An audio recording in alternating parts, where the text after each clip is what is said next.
Jai Hind and welcome to Grade Up, which is now Byju's Exam Prep. So welcome to Byju's Exam Prep, the most comprehensive preparation app for all exams. मैं संदीप शर्मा आप सभी का इस session में स्वागत करता हूं। तो आज हमारा मेंसुरेशन का टॉपिक की शुरुआत, लेकिन उससे पहले हम लोग करेंगे होमवर्क के दिए हुए क्वेश्चंस, फिर हम करेंगे मेंसुरेशन क्वेश्चंस।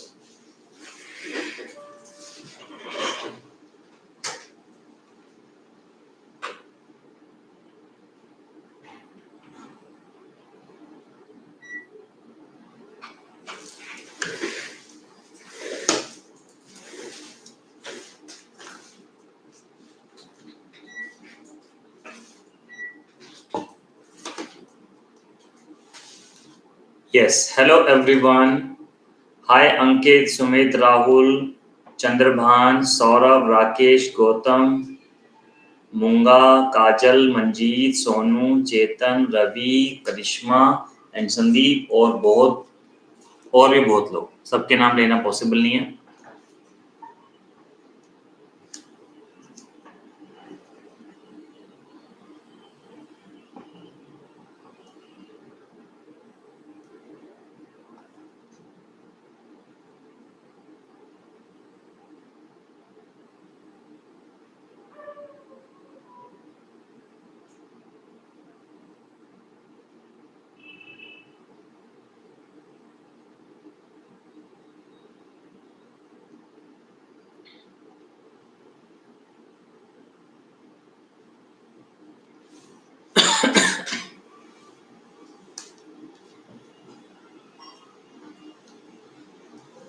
ओके, चलिए तो करते हैं सेशन की शुरुआत।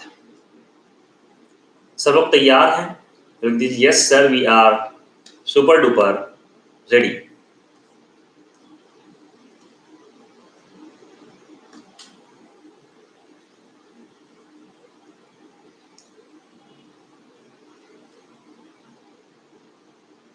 चलो भाई शुरू कर रहे हैं, ठीक है? ओके,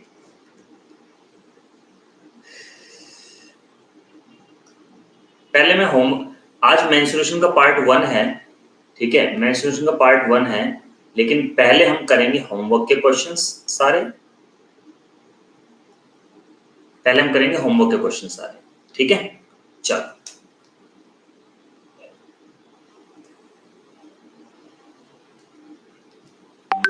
पहला क्वेश्चन ये रहा आपके सामने, आपके स्क्रीन पर। पहले होमवर्क के क्वेश्चंस करेंगे, फिर हम लोग करेंगे मेंसुरेशन क्वेश्चंस, ठीक है? लिखा है एबीसीडी एक ट्रेपेजियम है। चलो जी, एबीसीडी एक ट्रेपेजियम बना देते हैं। ये मान के चलो ये भी 2D ज्योमेट्री, 2D मेंसुरेशन ही है एक तरीके से, ठीक है ना? अब इसमें जो है A B C D, A B parallel है सी डी के, ठीक है? एंड इट्स डायगोनल, उसके जो डायगोनल होते हैं वो पी पर काट रहे हैं, पी बिंदु पर काट रहे हैं, ठीक है? ए पी 3x-1 है, पी सी 5x-3 है, और बीपी 2x+1 है, और पीडी 6x-5 है, 5, ठीक है? ओके, सोनू एक बार आप ऐप एक बार क्लोज करके फिर दोबारा ओपन करो, हो जाएगा, ठीक है? आपको दिया हुआ है, आपको लेंथ ऑफ बीडी बताना है। मैं आपको एक बात बता दूं कि किसी भी ट्रेपेजियम में आमने सामने के जो ट्रायंगल होते हैं वो आपस में सिमिलर होते हैं। अब जैसे ये सॉरी, ये जो ट्रेपेजियम, इस ट्रेपेजियम में जो ट्रायंगल है आपस में सिमिलर है, समांतर है। कैसे? ये एंगल इसके बराबर है क्योंकि दो समांतर रेखाएं हैं, है ना? तो ये ट्रांसवर्सल काट रही है तो इंटीरियर अल्टरनेट एंगल बराबर है, ठीक है? ये इसके बराबर है और ये इसके बराबर है, ठीक है ना, आमने सामने के बराबर है। तो ये जो छोटे वाले ट्रायंगल है ये और ये आपस में सिमिलर होगा। सिमिलर ट्रायंगल्स की साइड भी आपस में प्रोपोर्शनल होती हैं। तो अगर मैं यहाँ से 3x माइनस वाई लेता हूँ, अगर मैं यहाँ से 3x माइनस 1 लेता हूँ, तो यहाँ से मुझे लेना होगा 5x माइनस 3। जो इनका रेशो है वही रेशो होगा 2x प्लस 1 का और 6x माइनस 5 का, ठीक है भाई। देखो ना, 3x माइनस 1 डबल एंगल के सामने है और डबल एंगल के सामने 5x माइनस 3 है। सिंगल एंगल के सामने 3x प्लस 1 है, सिंगल एंगल के सामने 2x प्लस 1, 6x माइनस 5 है। दोनों का रेशो आपस में बराबर होगा। क्रॉस मल्टीप्लाई कर देते हैं दोस्तों, तो ये हो जाएगा 3x minus 1 2x plus 1 is equal to 5x minus 3 into 2x plus 1।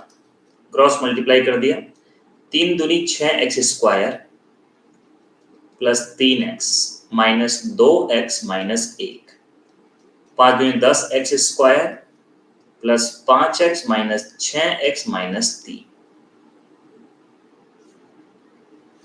अच्छा काजल, कहां पे गलती हुई है बताइए। काजल कह रही गलत लिखा है सर, कहीं गलती हुई है क्या। 6x माइनस, अच्छा okay okay okay, sorry sorry sorry, thank you Kajal. देखो इसकी मल्टीप्लाई इसमें, तो 3x minus 1 is equal to 6 into 6x minus 5, ये 2x plus 1 into 5x minus 3, ठीक है। ये हो जाएगा 6 तिया 18x स्क्वायर, 3 पर 15x, 6x प्लस 5। देखो 3 के इसमें 3 6 18, ठीक है, 3 पर 15 और ये माइनस का 6 प्लस का 5, ये हो जाएगा 5 दूनी 10x स्क्वायर माइनस का 6x प्लस का 5x माइनस 3। तो ये सारा लेफ्ट हैंड साइड में ले आते हैं, तो ये हो जाएगा 8x स्क्वायर, ठीक है।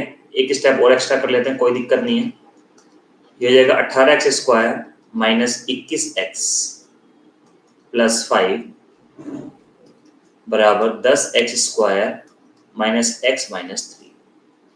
इसको लेफ्ट साइड में ले आते हैं, ये हो जाएगा 8x square plus 20x,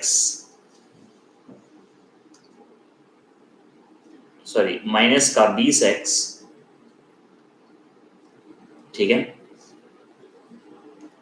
plus का 8 बराबर 0। 4 से भाग कर देते हैं, 2x square minus 5x plus 2 is equal to 0।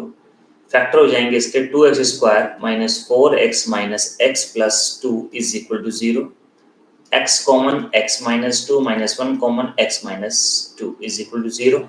x की वैल्यू आ जाएगी आपकी, मतलब 2x कॉमन ले लेना यहाँ से, 2x माइनस 1 और x माइनस 2 दो फैक्टर हो गए, तो यहाँ से x की वैल्यू आ जाएगी आपकी 1/2 और x की वैल्यू आ जाएगी 2, ठीक है। हाँ, अब आपको क्या बताना है, आपको बताना है लेंथ ऑफ BD। तो BD तो दोस्तों यही है, तो BD कितना हो जाएगा, 6x minus 5 plus 2x plus 1, 6 2 8x minus 4, ठीक है। अब अगर यहाँ पे आप 1/2 रख देते हैं तो वो 0 हो जाएगा और BD 0 हो नहीं सकता, तो यहाँ देखिए 1/2 तो नहीं है, यानी कि x के लिए 2 है, ठीक है। तो ये कितना हो जाएगा, 8 इंटू 2 माइनस 4 यानी कि 12 आपका आंसर आ जाएगा। और इस क्वेश्चन करने का और कोई तरीका नहीं है, यही एकमात्र तरीका है, मल्टीप्लाई करना ही पड़ेगा आपको। मंजीत, बात समझ में आई दोस्तों सभी लोगों को।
ठीक है, नेक्स्ट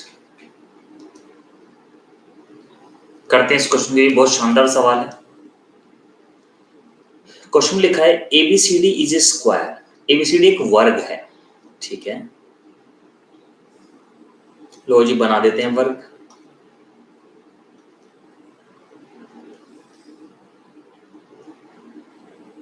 ये बना दिए।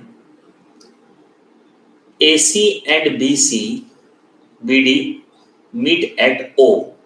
ये O है डायगोनल, ठीक है।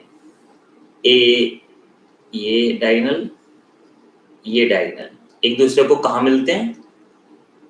O पर,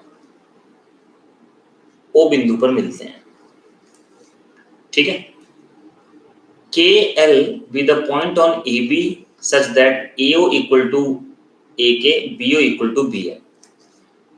दो पॉइंट हैं K और L, वो इस तरह के हैं AB पर, ABCD दो पॉइंट इस तरह के हैं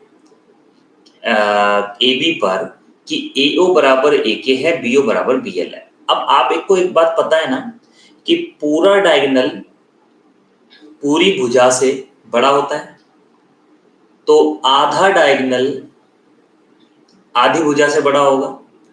तो जब AO बराबर AK है तो भाई K को मुझे आधे से थोड़ा सा ज्यादा लेना होगा, तभी तो AO के बराबर हो पाएगा, नहीं तो हो ही नहीं पाएगा। इसी तरह से BO बराबर BL है तो मुझे L को यहां लेना पड़ेगा। N अब थीटा LO के दिया हुआ है, ये LOK, ये LOK, ये एंगल थीटा दिया हुआ है।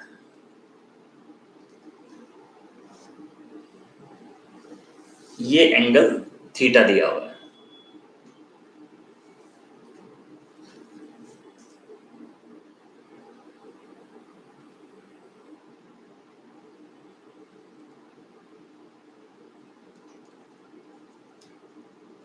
ठीक है, ये एंगल क्या दिया हुआ है? थीटा दिया हुआ है। अब जरा ध्यान से समझिएगा, ध्यान से समझिएगा। आपको टेन थीटा बताना है।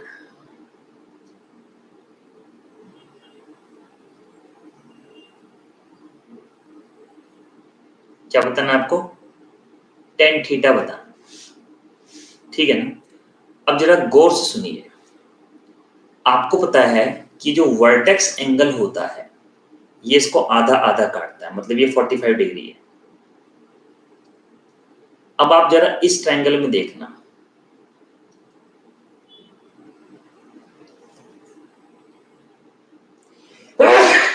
सॉरी,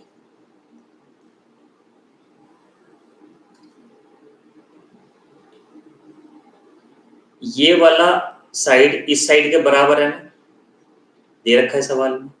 तो इसके सामने का ये कोण और इसके सामने का ये कोण बराबर होगा बिल्कुल, है ना। ये 45 है तो ये और ये मिलाकर मतलब 45। देखो टोटल 180 में से 45 घटाओ, 135 बचा। तो यानी कि ये वाला एंगल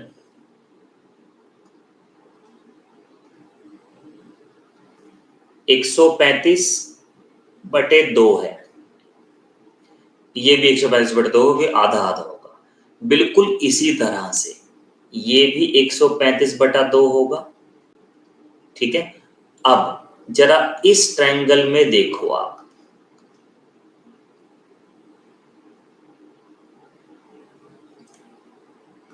जरा इस ट्रायंगल में देखो आप, ये 135/2 है, ये 135/2 है, तो ये एंगल कितना हो जाएगा? 45 डिग्री का हो जाएगा। तो यानी कि थीटा हमारा कितना आ गया? 45 डिग्री। बस हमें tan थीटा निकालना है, तो tan 45 यानी कि 1 इज द राइट आंसर। बात समझ में आई सभी लोगों को? तो लिखें यस सर। आगे बढ़ते हैं।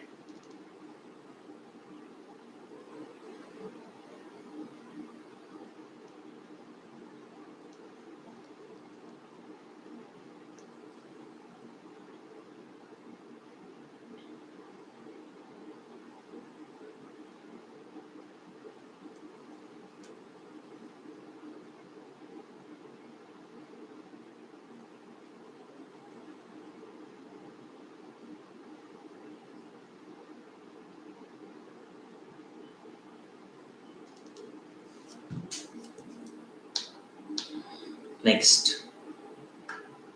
चलो इस क्वेश्चन को देख लेते हैं। सब लोग ध्यान से देखिएगा। क्वेश्चन में लिखा है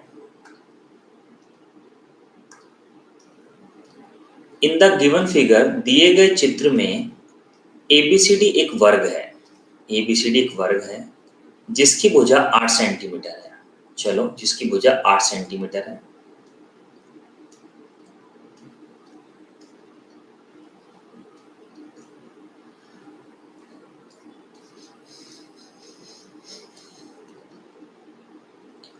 ठीक है। P is a point on side AD। P कोई पॉइंट है AD साइड पर। What is the minimum value of BP and CP? एक बात आप ध्यान रखना, BP और CP की मिनिमम वैल्यू अगर आपको निकालनी है तो ये तभी आप निकाल सकते हैं जब P इसका मिड पॉइंट हो, अदरवाइज नहीं निकाल सकते। तो 8 है तो 4 4 हो जाएगा, बस ये 8 है 4 है तो कितना हो जाएगा, 8 का स्क्वायर और 4 का स्क्वायर। 8 अट्ठे 64 प्लस 16 80, यानी कि कितना हो गया, 16 पंजे 80, यानी कि 2√5। तो यानी कि ये 2√5 हो गया, 2√5 और 2√5, तो कितना हो गया टोटल, BP प्लस CP 2√5 और 2√5, तो 4√5 हो गया आंसर। अगर आप इसके मिड पॉइंट पे इसको नहीं लेंगे तो 4√5 से ज्यादा ही वैल्यू आएगी, गारंटी है इस बात की, करके देख लेना चाहिए। तो हर केस में जब कभी मिनिमम आपको निकालना है, इस केस में आपको मिड पॉइंट लेना होगा इसका।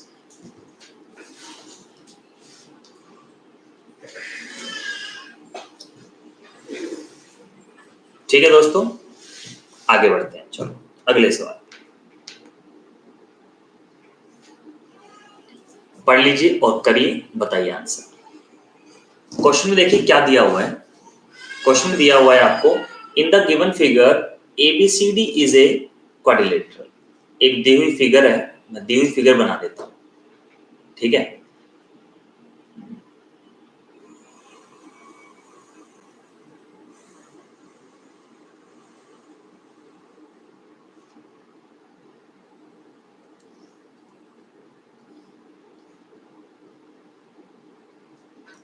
पहले दी हुई फिगर बना देता हूं।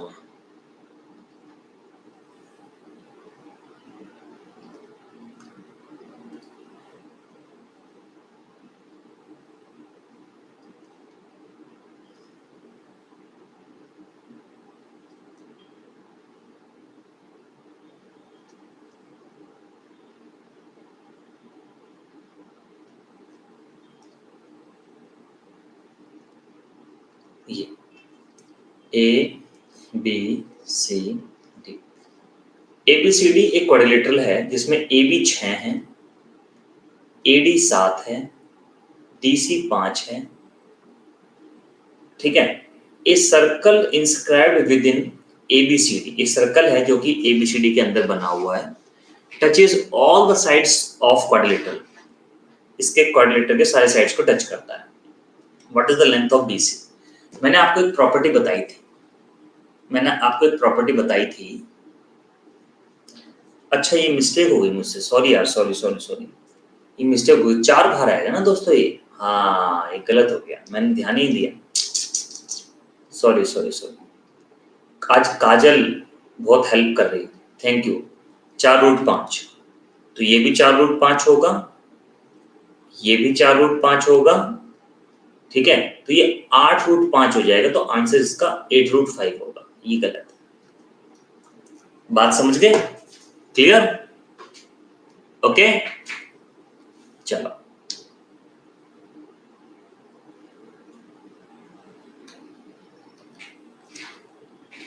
करिए इसको। तो मैंने आपको प्रॉपर्टी बताई थी, कभी भी किसी सर्कल के ऊपर ऐसे क्वाड्रिलेटरल बना होता है तो आमने सामने की जो साइड होती है वो बराबर होती है। तो ये 6 है, ये 5 है, मतलब आमने सामने की साइड का सम बराबर होता है। ये 6 और 5 बराबर होगा 7 प्लस BC के, तो यहां से BC कितना आ जाएगा, 4। जब कभी किसी सर्कल के ऊपर ऐसे क्वाड्रिलेटरल बना होता है तो आमने सामने की भुजाओं का योगफल बराबर होता है। ये 6 है, ये 5 है, ये 7 है, तो ये 6 5 11 7 4 11, 4 आंसर हो गया। स्क्रीनशॉट लो जल्दी।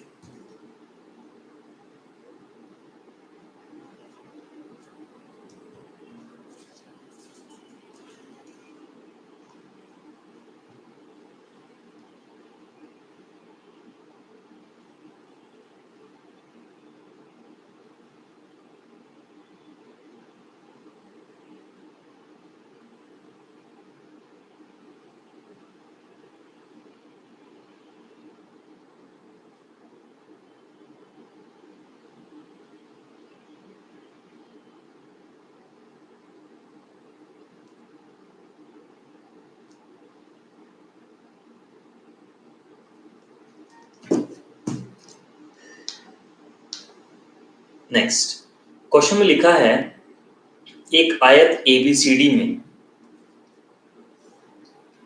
एक आयत है एबीसीडी,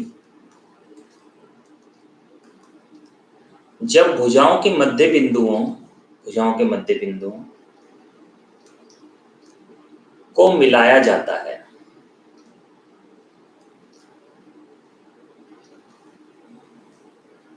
तो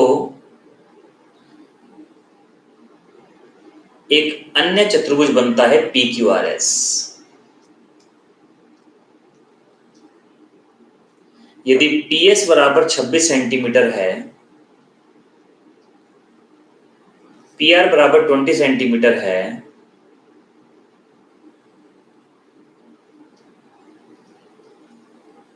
तो PQRS का क्षेत्रफल बताओ। PQRS का क्षेत्रफल बताओ। अनिल डाउट पूछ सकते हैं आप, कोई बात नहीं, ठीक है। अब जरा ध्यान से देखिएगा, हमें ये एरिया बताना है अंदर PQRS का, ठीक है। आपको पता है कि किसी भी रेक्टेंगल के, आयत के भुजाओं के मध्य बिंदुओं को मिलाकर जब कभी भी आप कोई चतुर्भुज बनाते हैं तो उस चतुर्भुज को हम रोम्बस कहते हैं, समचतुर्भुज कहते हैं। तो समचतुर्भुज कहते हैं, तो इसको मिला दिया, ये समचतुर्भुज के डायगोनल हो गए, ये हो गया 10। समचतुर्भुज के डायगोनल एक दूसरे को 90 डिग्री पे काटते हैं, तो 10 10 हो गया, और आधा आधा काटते हैं। ये 10 है, ये 26 से 24 हो जाएगा, ये भी 24 हो जाएगा। बस समचतुर्भुज का एरिया क्या होता है? 1/2 D1 इंटू D2। तो 1/2 D1 कितना है? 48, D2 कितना है? 20, 480 सेंटीमीटर स्क्वायर, ये इसका आंसर हो जाएगा। ये आप ही मान के चलिए मेंसुरेशन ही है एक तरीके से।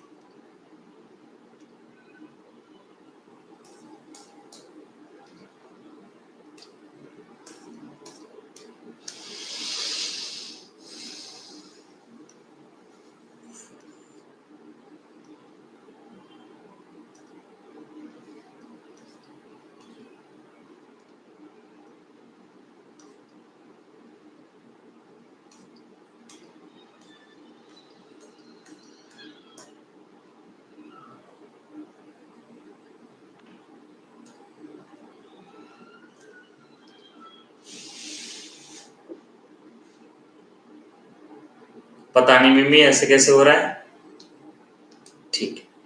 चलिए इस क्वेश्चन को करते हैं, जरा ध्यान से देखिएगा।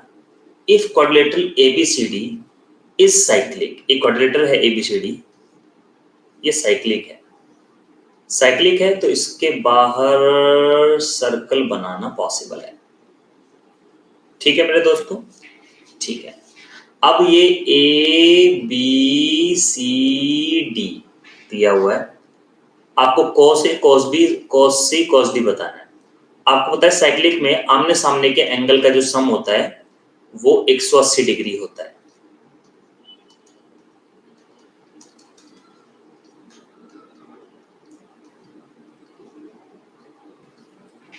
ठीक है। अब जैसे cos A cos B cos D C cos D, जैसे cos A लिखा मैंने, cos B लिखा मैंने, cos C की जगह पे मैं C का मान रख देता हूं 180 - A, इसी तरह से cos d की जगह पे मैं लिख देता हूं 180 माइनस b, ठीक है। तो ये हो जाएगा आपका cos a plus cos b। cos 180 minus a होता है minus cos a, cos 180 minus b होता है minus cos b। cos b से cos b गया, cos a से cos a गया, 0 आंसर आ गया, खत्म। बात समझ में आ गई? सबको क्लियर है? तो लिखिए यस। आगे बढ़ते हैं फिर हम लोग अगले सवाल पर।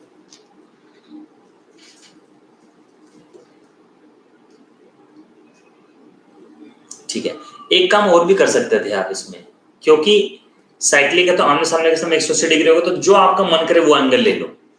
मैंने सबको 90 90 90 ले लिया, मान लो एक बार को 90 90 90 सबको ले लिया, सबको 90 90 ले लिया, ठीक है। तो यहां देखो cos 90 cos 90 cos 90 cos 90, cos 90 का मतलब होता है 0, 0 प्लस 0 प्लस 0 प्लस 0, तो 0 ही आंसर आ गया, देखो आप। ठीक है, क्लियर है?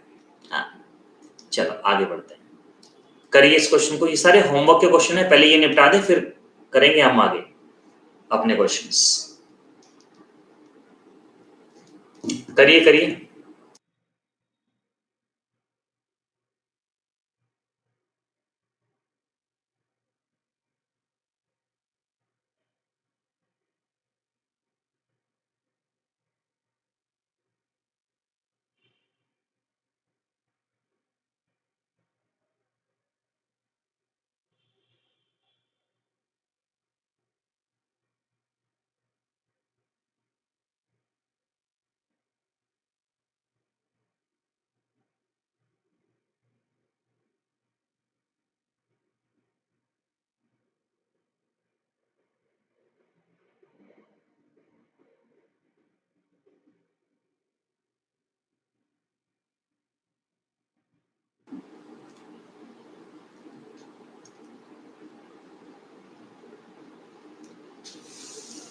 क्वेश्चन में लिखा है एन इक्विलेटरल ट्रायंगल एपीबी।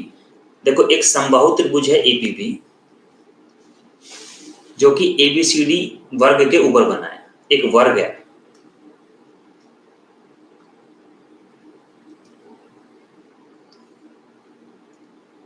इसके ऊपर एक त्रिभुज बना है,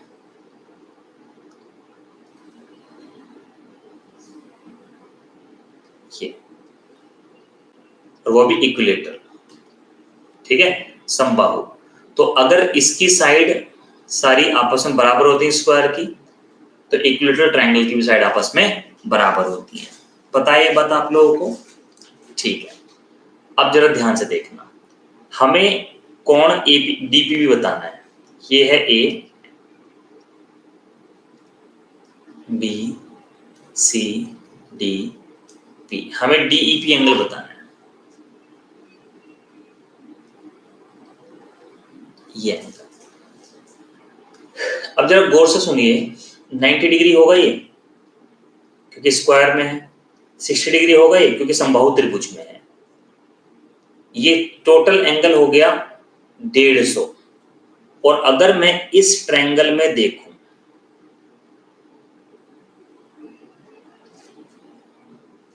अगर मैं इस ट्रायंगल में देखूं तो ये एंगल और ये एंगल आपस में बराबर है, क्योंकि ये साइड और ये साइड आपस में बराबर है। तो ये 150 है तो ये 15-15 डिग्री के हो जाएंगे। टोटल एंगल 60 है, ये 15 है तो ये 45 डिग्री हो जाएगा आंसर। बस खत्म कहानी। बात को समझे आप कुछ?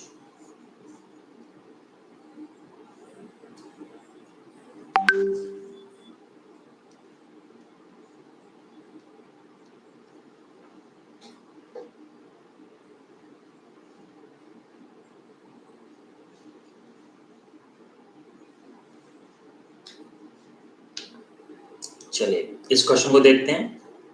एक ना स्क्वायर है एबीसीडी, 15 कैसे हुआ? अनिल देखो दोस्त, ये 150 डिग्री है, टोटल 180 डिग्री होना चाहिए, तो इन दोनों का सम 30 डिग्री बचा तो 15-15 के हो जाएंगे ना ये। ठीक है, इसको देख लेते हैं। एक ना स्क्वायर है,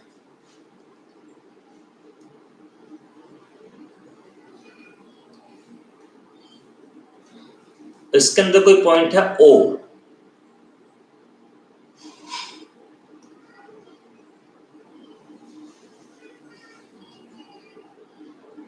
और जिससे कि AOB एक इक्विलेटरल ट्रायंगल बनता है।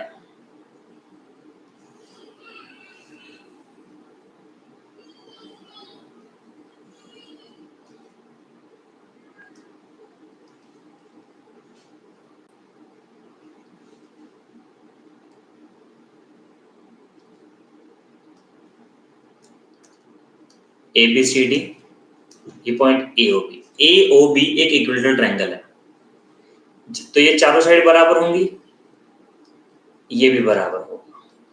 ठीक है, आपको DOC बताना है, आपको ये एंगल बताना है।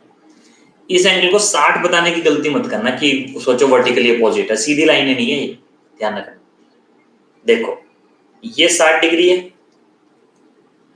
60 डिग्री है, ये भी 60 डिग्री है क्योंकि समबाहु त्रिभुज है, सही है। अब जरा गौर से सुनना, इसके सामने का ये एंगल, इसके सामने का ये एंगल बराबर होगा, क्योंकि ये भुजा इसके बराबर है इस ट्रायंगल में। ये पूरा एंगल 90 डिग्री है स्क्वायर होने की वजह से, ये 60 है तो ये 30 होगा। अब इस त्रिभुज में टोटल सम 180 डिग्री होना चाहिए, ये 30 डिग्री है, तो इन दोनों का सम बचा 150, तो 75 डिग्री का ये होगा, 75 डिग्री का ये होगा। बिल्कुल इसी तरह से 75 डिग्री का ये भी होगा। बस इस एक पॉइंट पर टोटल एंगल कितना होगा, 360, तो 75 75 60, 360 में से घटा दो, कितना बचा, 150 डिग्री आंसर। ये आंसर हो गया।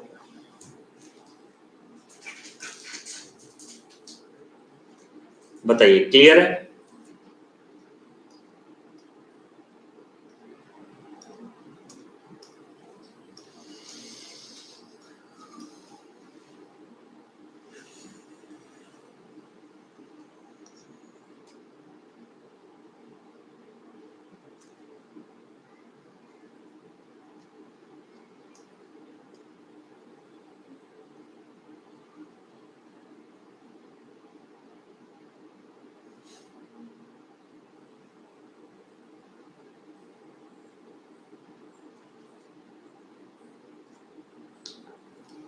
ये खत्म हो गया भाई, ठीक है, होमवर्क क्वेश्चन सारे खत्म हो गए। अब मेंसुरेशन शुरू करते हैं। मैंने कहा ही था शुरू के आधे घंटे उसी में लगेंगे। मेंसुरेशन शुरू करते हैं, क्षेत्रमिति। जैसे कि इसके नाम से आपको पता चल रहा है क्षेत्रमिति, तो इसका मतलब ये है मेरे दोस्तों, क्षेत्रमिति का मतलब है क्षेत्र को नापना। मतलब इस क्षेत्रमिति के चैप्टर में, मेंसुरेशन चैप्टर में हम एरिया के बारे में बात करेंगे, एरिया को नापेंगे। ठीक है, एक एक करके बात करेंगे। इसके दो पार्ट हैं, दो पार्ट में इसको पढ़ेंगे, 2 डायमेंशनल ज्योमेट्री और 3 डायमेंशनल ज्योमेट्री। हमने ज्योमेट्री में बात की, 3 dimension, 2 dimensional mensuration, 3 dimensional mensuration. हमने ज्योमेट्री में बात की थी लाइंस और एंगल्स के बारे में, यहां पे हम बात करेंगे सिर्फ एरियाज के बारे में। ठीक है, करते हैं शुरू, 1 मिनट रुकिए बस।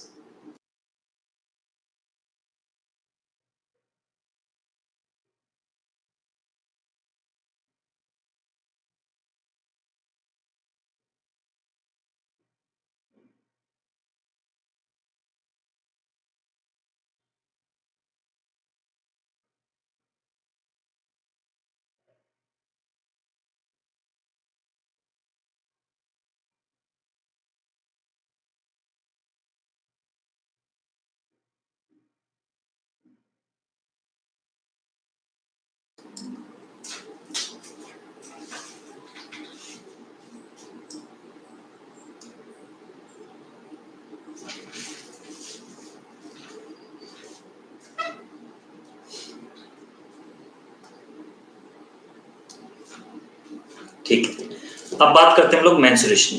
ठीक है, मेंस्ट्रुएशन बेहद बेहद बेहद ही आसान टॉपिक है, लेकिन इसके लिए सबसे पहले आपको ज्योमेट्री पढ़नी पड़ेगी। ठीक है, चलो करते हैं, फिर इसको शुरू करते हैं। ओके, ध्यान दीजिएगा सभी लोग। ट्रायंगल, त्रिभुज,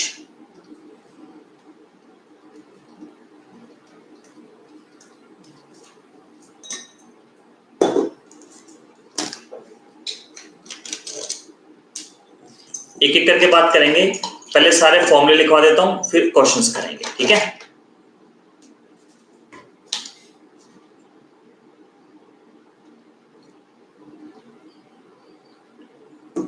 रिकॉर्डेड वीडियो आप लोग जरूर देखा करो दोस्तों, ठीक है ना। हाँ,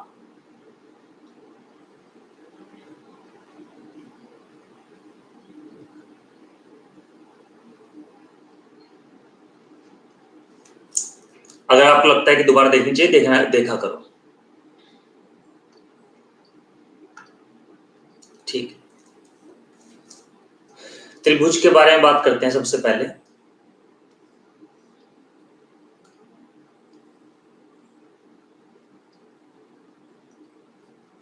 जैसे कोई ट्रायंगल है आपके पास एबीसी,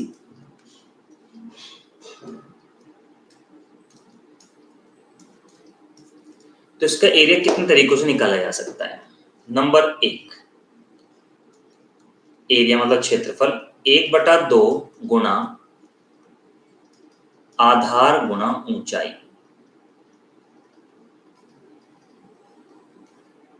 होता है।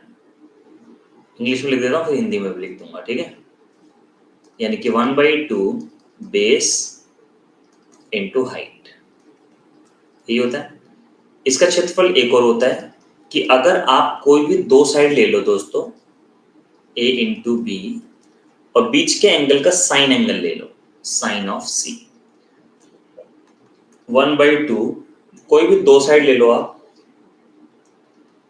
बी इंटू सी, और बीच के एंगल का साइन ले लो, तो भी एरिया निकल जाता है। 1/2 सी इंटू ए, सी इंटू ए साइन बी, एक ये फॉर्मूला होता है। और एक फॉर्मूला और होता है, हीरोन्स फॉर्मूला कहते हैं उसको एरिया का। ये होता है under root of S, S minus A, S minus B, S minus C. ठीक है, और इसमें एस क्या होता है, ये होता है अर्ध परिमाप।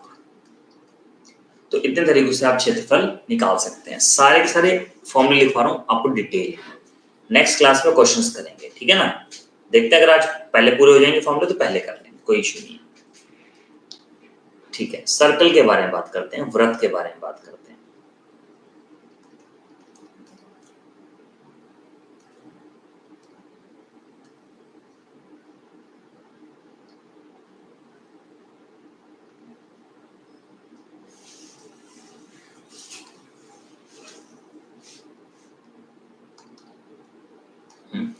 देखिए, ये रेडियस हो गई, इसका एरिया क्या होता है, पाई आर स्क्वायर। इसका सरकमफेरेंस मतलब परिधि होती है 2πr, और इसका ये, इसे कहते हैं वृत्त, सर्कल। एक होता है सेमी सर्कल, ठीक है, सेमी सर्कल यानी कि अर्धवृत्त। ये क्या होता है, आधा वृत्त। इसका क्षेत्रफल होता है पाई आर स्क्वायर बटे में 2, और इसका सरकमफेरेंस होता है पाई आर प्लस 2r। मतलब सरकमफेरेंस ना कह के इसको कहते हैं परिधि, पेरीमीटर पूरा। पाई आर ये, और आर ये 2r। ठीक है ना, ये होता है आपका अर्धवृत्त, सेमी सर्कल। क्लियर, चलो आगे बढ़ते हैं। सेक्टर, इसको बोलते हैं त्रिज्य खंड। क्या बोलते हैं, त्रिज्य खंड, सेक्टर। ठीक है, क्या होता है ये, जैसे कोई भी सर्कल है आपके पास, ठीक है, और जैसे रेडियस है, ये रेडियस है, तो ये जो एरिया है इसे कहते हैं त्रिज्यखंड, सेक्टर। ये एंगल मान लीजिए थीटा है, ठीक है, ये एंगल मान लीजिए थीटा है, तो जो इसका एरिया होता है वो होता है पाई आर स्क्वायर इंटू थीटा बटे 360। पाई आर स्क्वायर इंटू थीटा बटे 360, ये इसका क्षेत्रफल होता है, ये इसका एरिया होता है, ठीक है। हाँ, अब जरा ध्यान दीजिएगा, बात करते हैं आगे। अच्छा, इसको कहते हैं माइनर सेक्टर,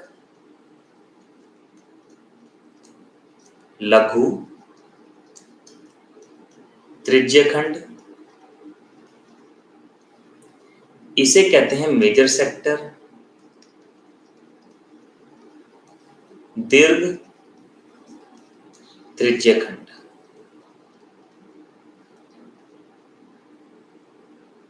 ठीक है, इसे कहते हैं माइनर सेक्टर, इसे कहते हैं मेजर सेक्टर। Done, okay. अच्छा, अब बात करते हैं सेगमेंट की। सेगमेंट को हिंदी में बोलते हैं व्रतखंड। क्या बोलते हैं? व्रतखंड। जैसे कोई भी सर्कल है आपके पास,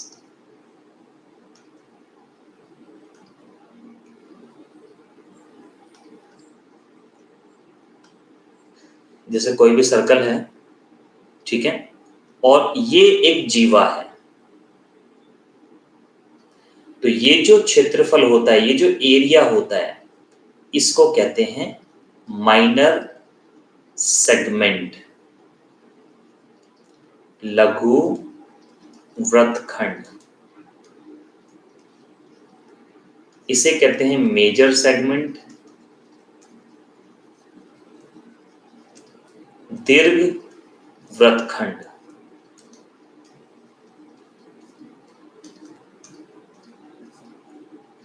दीर्घ व्रतखंड, ठीक है। अब इसका एरिया कैसे निकालते हैं? जैसे मान लीजिए ये रेडियस है, ये रेडियस है, ये एंगल थीटा है, तो इसका जो एरिया होता है, इसका एरिया माइनर सेगमेंट का, ये होता है पाई आर स्क्वायर थीटा बटे 360। मतलब पहले पूरे सेक्टर का एरिया निकाल लिया,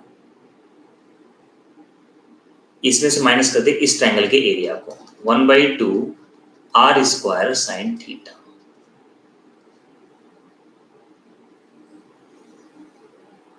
ये होता है आपका माइनर सेगमेंट का एरिया, ठीक है। याद तो करना होगा, याद करने के अलावा आपके पास कोई दूसरा विकल्प नहीं है।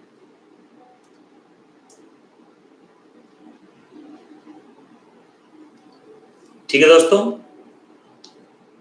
लेंथ ऑफ आर्क, जैसे कोई भी सर्कल ले लो, ये सेंटर है, ये रेडियस है, ये भी रेडियस है, ये थीटा है, ठीक है। इसे कहते हैं लेंथ ऑफ आर्क। क्या कहते हैं इसको? Length of arc. तो लेंथ ऑफ आर्क क्या होती है? ये होती है 2 पाई आर थीटा बटे 360। मतलब 2 पाई आर में थीटा का 360 में जितना थीटा का हिस्सा होगा वही 2 पाई आर में इस आर्क लेंथ का होगा। आर्क लेंथ को हिंदी में बोलते हैं चाप की लंबाई।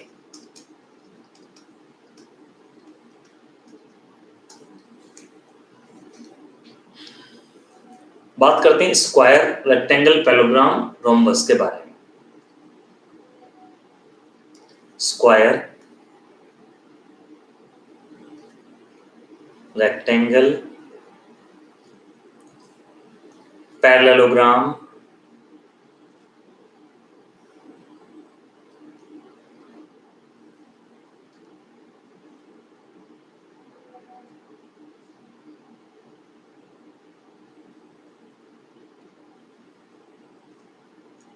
रोम्बस।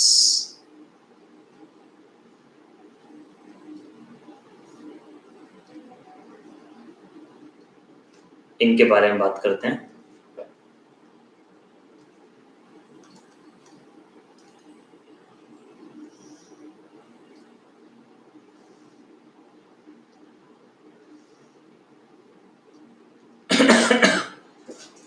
ठीक है, देखिए साइड ए एरिया होता है ए स्क्वायर, ठीक है, पेरीमीटर यानी कि परिमाप होता है, परिमाप पेरीमीटर हिंदी में कहते हैं परिमाप, परिमाप होता है 4a, ठीक है। कुछ पूछना है तो पूछ भी सकते हैं दोस्तों अगर कहीं डाउट है तो, ठीक है। ये होता है दोस्तों डायगोनल, और डायगोनल होता है √2a डायगोनल, ठीक है दोस्तों, √2a इसे कहते हैं विकर्ण। ओके, अब जरा ध्यान दीजिएगा, ये L है, ये B है ना।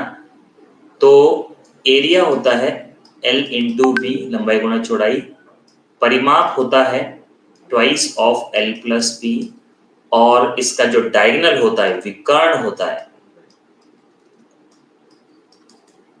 डायगोनल होता है √L² प्लस b²। अब जैसे ये L ले लिया, आमने सामने की भुजाएं समांतर होती हैं इसमें, ये हाइट हो गई h, तो इसका जो क्षेत्रफल होता है वो होता है लंबाई गुणा चौड़ाई, sorry base into height, base into height, ठीक है। हाँ, इसी तरह से इसके सारी साइड बराबर होती हैं, इसके डायगोनल एक दूसरे को 90 डिग्री पर काटते हैं, विकर्ण, ये d1 है मान लीजिए और ये d2 है, तो इसका जो क्षेत्रफल होता है वो होता है 1/2 d1 इंटू d2, ठीक है। एक बार ये नोट कर लीजिए, फिर हम लोग आगे बढ़ते हैं अगले पे।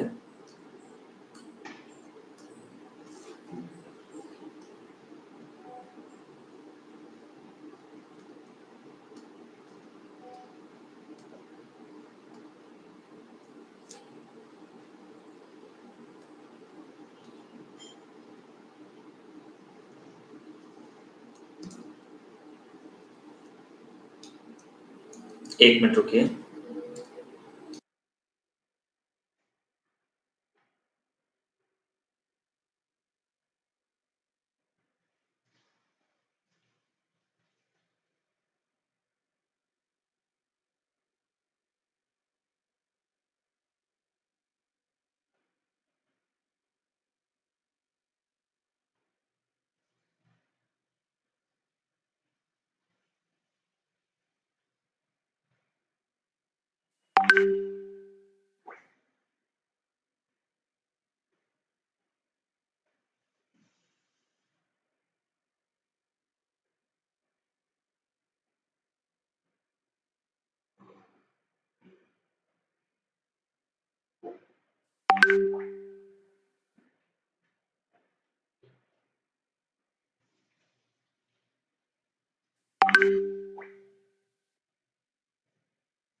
चलो आगे बढ़ते हैं। ट्रेपेजियम, ट्रेपेजियम क्या होता है? समलंब चतुर्भुज। इसमें आमने सामने की दो भुजाएं बराबर होती हैं, इसमें आमने सामने की दो साइड समांतर होती हैं और दो असमांतर होती हैं, इसे कहते हैं समलंब, ठीक है। ये L है, ये B है, ये H है, हाइट। तो इसका जो एरिया होता है वो होता है 1/2 L प्लस B, समांतर भुजाओं का योगफल गुणा ऊंचाई।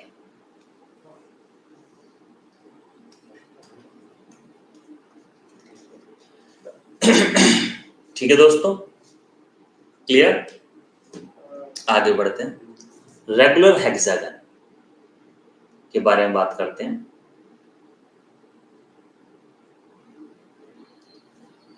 जैसे मैं रेगुलर हेक्सागन बनाऊं, रेगुलर हेक्सागन मतलब जिसमें 6 साइड हो, ठीक है ना, और सारी साइड आपस में बराबर हो। रेगुलर हेक्सागन को हिंदी में क्या कहते हैं? समषटकोण, समषटभुज, समषटभुज बोलते हैं इसको, ठीक है।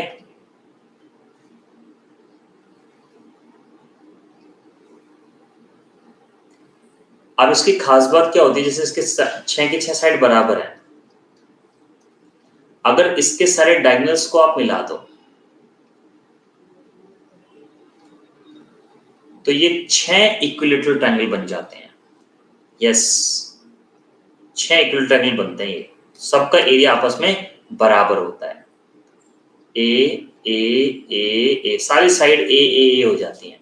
तो अगर मुझे हेक्सागन का एरिया निकालना तो वो होता है 6 टाइम ऑफ √3/4 साइड का स्क्वायर, मतलब 6 गुना इक्विलेटरल ट्रायंगल समबाहु त्रिभुज का स्क्वायर। तो ये हो गया 3, ये हो गया 2, ये हो गया 3√3/2 ए स्क्वायर। ये आपका आंसर हो जाएगा। बात समझ में आई दोस्तों सभी लोगों को?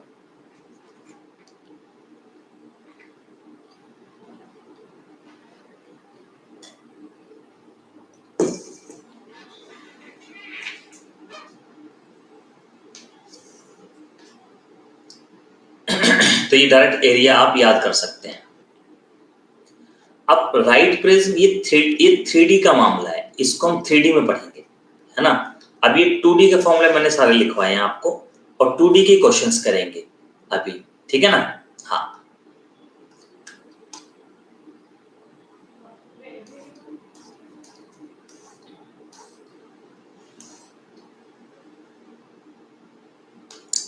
इसमें एरिया ऑफ पाथ और पढ़ लेते हैं। जैसे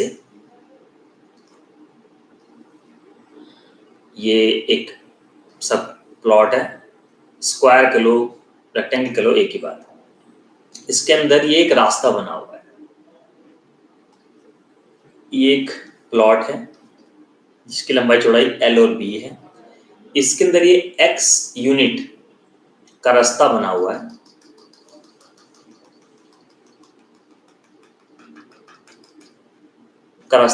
है, आपको इस रास्ते का क्षेत्रफल बताना है। तो उसका बहुत आसान तरीका ये होता है कि एरिया बराबर 2x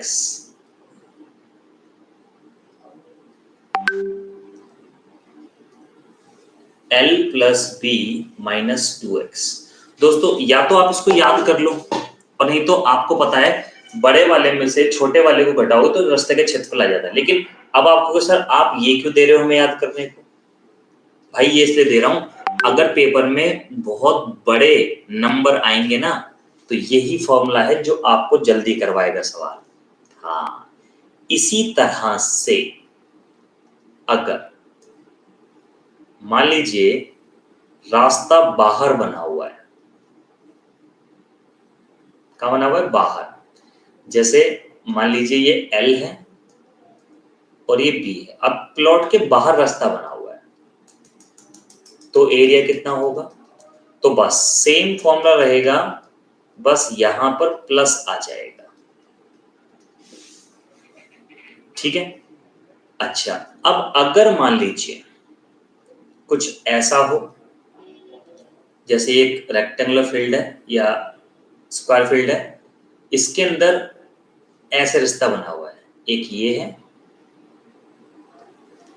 और एक ये, वो होता है ना प्लस टाइप का रास्ता, ऐसे ये रास्ता बना हुआ है। इसका क्षेत्रफल कैसे निकालोगे?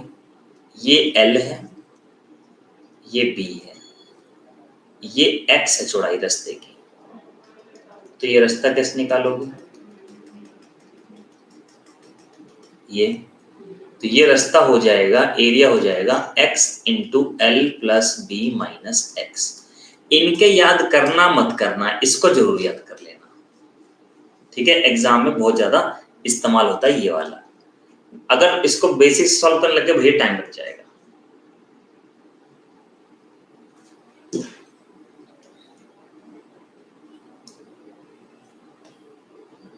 बोलो ठीक है, क्लियर है सबको?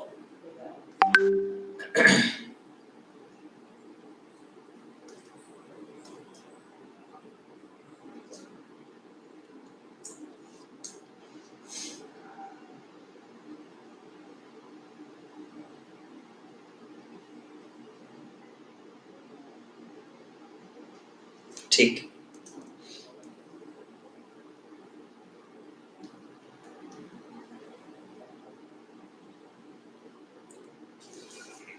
ठीक है। अब मैं कुछ क्वेश्चंस आप लोगों को दिखा रहा हूं जो हम नेक्स्ट क्लास में करेंगे। आज आपको जो क्विज मिलेगा शायद उसमें क्वेश्चंस मिल सकते हैं मेंस्ट्रुएशन, तो अभी मत करना उनको, एक दो पार्ट होने दो मेंस्ट्रुएशन का, तब करना, तब ज्यादा अच्छा समझ में आ जाएगा आपको।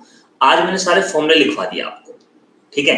कल हम क्वेश्चंस करेंगे। हमारे पास मेंस्ट्रुएशन में दो पार्ट हैं, 2D और 3D, है ना। इसमें हमारे पास 3 पार्ट्स हैं, 3 पार्ट्स हैं।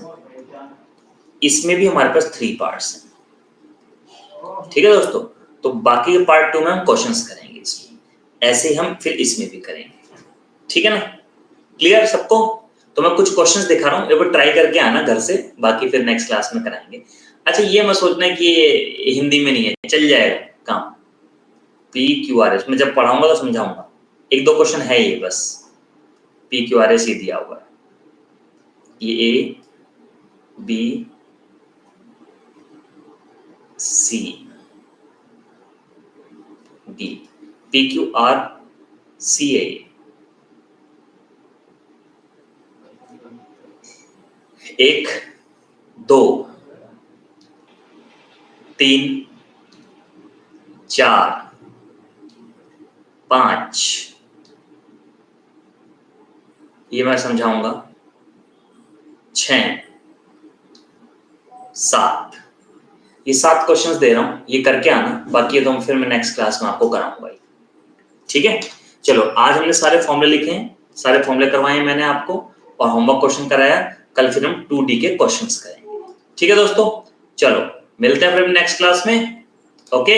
और YouTube पर जरूर आ जाइएगा 3 बजे दोपहर में, ओके। मिलते हैं नेक्स्ट क्लास में, तब तक के लिए थैंक यू, नमस्कार। ठीक है अनिल, आज आपकी पहली क्लास थी अनिल? ओके गुड, चलिए मिलते हैं नेक्स्ट क्लास में, तब तक के लिए थैंक यू, नमस्कार, जय हिंद, खुश रहिए, मस्त रहिए, बाय बाय।